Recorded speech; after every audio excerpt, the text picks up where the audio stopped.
শাক কেটে, এঁচড় কেটে, মোড়লা মাছ কেটে, ডাঁটা কেটে, পোস্ত বেটে, তারপর সেগুলো দিয়ে রান্না করে আপনার দাদাকে খাইয়ে এটা কনফিডেন্স দিতে হবে যে আমি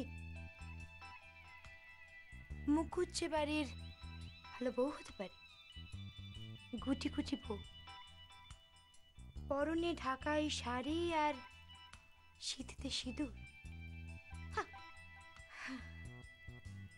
অথচ অথচ উনি জানেনও না যে বিয়ের দিন রাতে কি নাটক হতে চলেছে। শুনুন, ওই 5 লাখ টাকাই আমার জন্য যথেষ্ট। আর বিয়ের দিন রাতে আপনাদের বাড়ির ছেলে, তার জন্য আমার বেচারার জন্য আমার বড্ড কষ্ট হয়। যাক, এবার আপনি বলুন, কি করতে এসেছেন এখানে?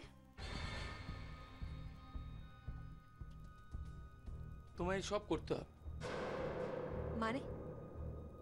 মানে মানে দিদি যা যা বলেছে তাই তাই করতে হবে। তোমার কি মনে হয় শর্মিষ্ঠা, 5 লাখ টাকা বেশি না 50 লাখ? মানে কি বলতে চাইছেন কি আপনি? 50 লাখ টাকা আমি কোথা থেকে পাবো?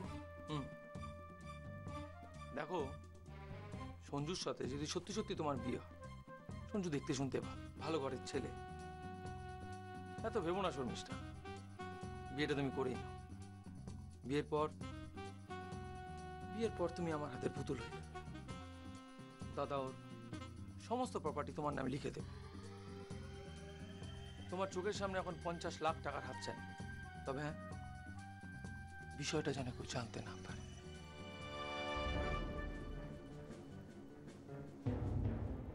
বলো রাজি?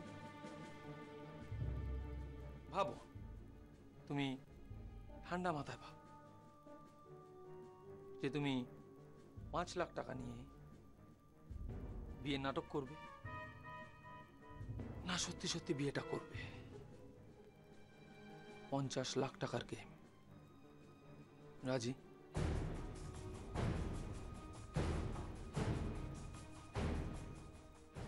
কি হলো বলো, তুমি রাজি?